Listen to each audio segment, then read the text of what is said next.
Bismillahirrahmanirrahim. Assalamualaikum warahmatullahi wabarakatuh.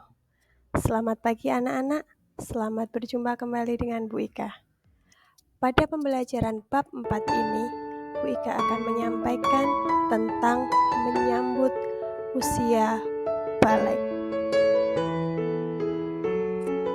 Anak-anak, setelah kita menyelesaikan penilaian sumatif tengah semester, maka kita akan belajar untuk melanjutkan bab selanjutnya.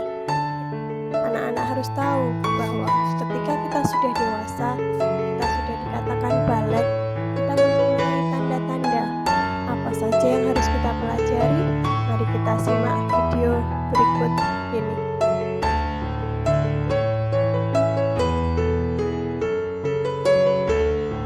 Menyambut usia balik. Yang pertama, kita akan mempelajari tanda-tanda usia balik menurut ilmu fikih dan ilmu biologi.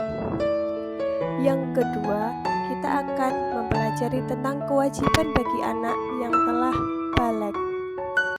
Yang ketiga, kita akan mempelajari tentang tata cara mandi besar.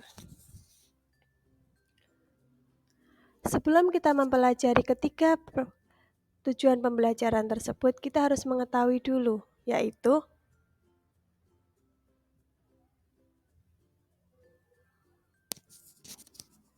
kita harus mengerti dulu tentang pengertian balik. Pengertian balik menurut bahasa, balik secara bahasa berasal dari kata balago yang artinya sampai. Sedangkan menurut istilah, balik artinya telah sampai usia seseorang pada kedewasaan. Jadi, seseorang yang telah balik dianggap sudah cukup dewasa untuk berpikir dan bertindak. Anak yang telah mencapai usia balik sudah dikatakan bisa membedakan mana yang baik dan mana yang buruk.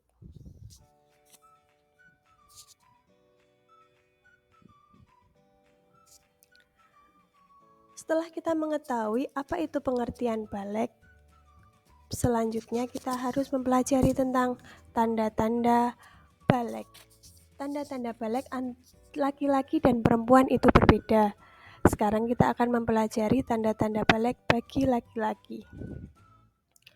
Tanda-tanda balik bagi seorang laki-laki antara lain: 1. Ihtilam. Apa itu ihtilam? Ihtilam adalah keluar sperma atau mani, baik keluar pada waktu tidur maupun terjaga. Terjaga itu artinya dalam keadaan sadar atau tidak tidur. Yang kedua, tanda-tanda balik pada laki-laki yang kedua adalah perubahan pita suara. Setelah balik, suara anak laki-laki akan berubah menjadi lebih besar, akan cenderung lebih menggema. Dari anak-anak dulu akan ada perbedaan antara suara kalian yang laki-laki dari suara anak-anak menjadi suara orang dewasa. Yang ketiga, telah sampai usia 15 tahun. Seorang anak laki-laki dapat dikatakan balik apabila anak tersebut telah berusia 15 tahun ke atas atau minimal 12 tahun, di mana pada usia ini seseorang telah sampai pada kesempurnaan akal dan kekuatan fisiknya.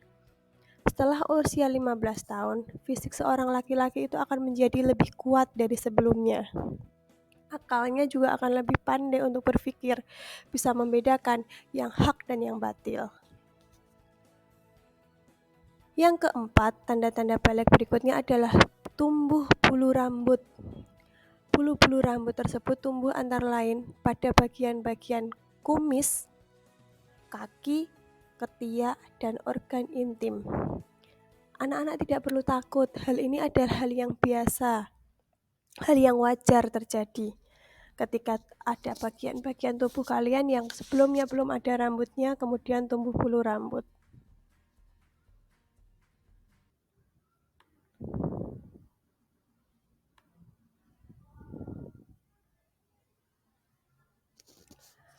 Setelah kita mempelajari tanda-tanda balik bagi seorang laki-laki, pada tahap selanjutnya kita akan mempelajari tanda-tanda balik bagi perempuan.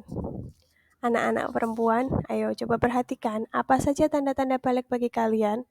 Yang pertama, telah sampai usia 9 atau 15 tahun.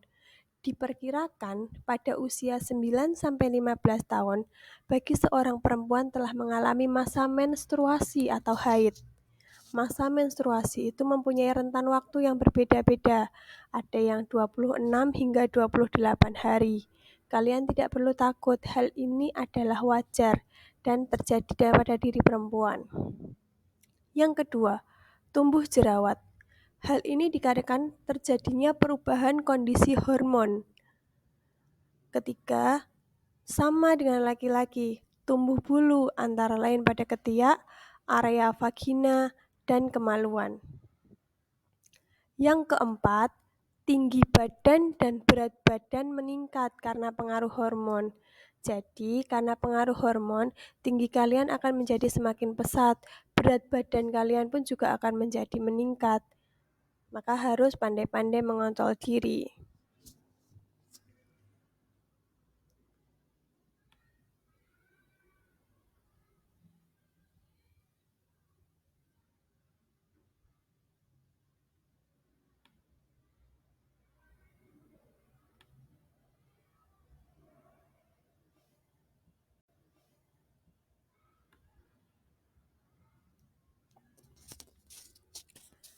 Setelah kita mempelajari tanda-tanda balik bagi laki-laki dan perempuan, setelah kalian dikatakan berusia balik, ada kewajiban anak setelah balik yang tidak boleh ditinggalkan.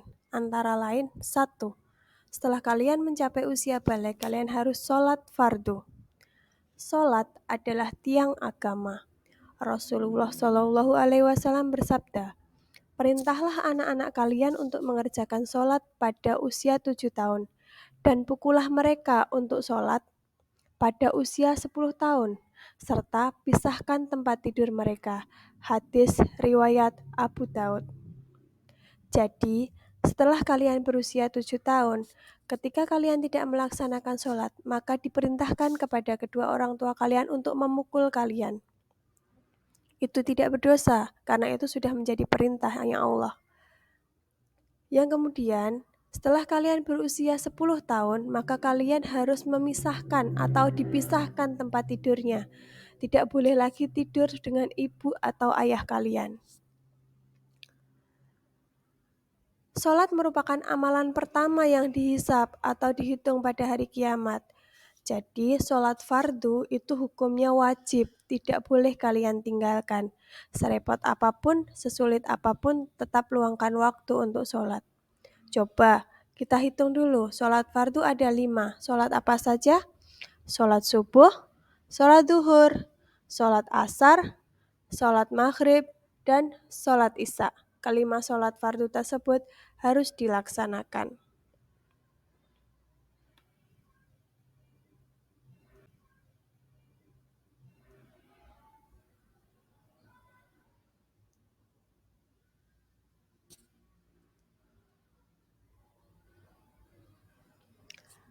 Yang selanjutnya adalah menutup aurat. Menutup aurat bagian tubuh manusia. Aurat sendiri adalah bagian tubuh manusia yang harus ditutup menurut ketentuan syariat. Aurat bagi anak laki-laki adalah anggota badan antara pusar sampai dengan lutut. Laki-laki antara pusar sampai dengan lutut. Sedangkan aurat bagi perempuan adalah seluruh anggota badan kecuali wajah dan telapak tangan. Perempuan, aurat kalian adalah seluruh anggota badan kecuali pada wajah dan telapak tangan.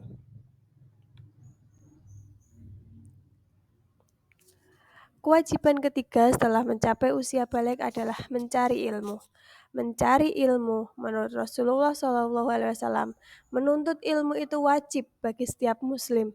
Jadi selama kalian masih dalam bangku kuliah, dalam bangku pendidikan, maka kalian harus wajib untuk menuntut ilmu. Nah, menuntut ilmu itu hukumnya wajib. Jadi kalian harus sekolah.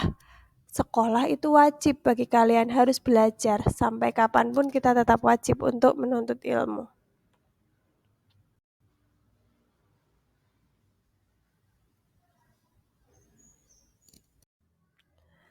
Setelah kita mempelajari tanda-tanda balik bagi laki-laki dan perempuan, dan kewajiban-kewajiban kalian setelah mencapai usia balik.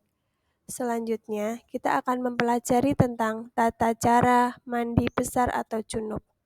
Anak-anak, setelah kalian tadi mengalami masa yaitu mimpi basah dan menstruasi, maka sebelum melaksanakan ibadah, kalian harus wajib untuk mandi besar dulu. Jadi kita akan mempelajari bagaimana tata cara mandi besar yang benar. Yang pertama, harus niat mandi besar atau junub, cukup dalam hati niatnya. Yang kedua, membersihkan kedua telapak tangan. Yang ketiga, mencuci kemaluan dengan tangan kiri. Tahap keempat adalah berwudu, sebagaimana wudu hendak sholat. Yang kelima, menyela-nyela rambut dengan jari hingga kulit kepala basah. Yang keenam, menyiram kepala 3 kali dan menyiram seluruh tubuh, dahulukan anggota bagian yang kanan. Setelah selesai, kalian bisa mandi seperti mandi pada biasanya, dibersihkan sampai bersih, kemudian selesai mandi.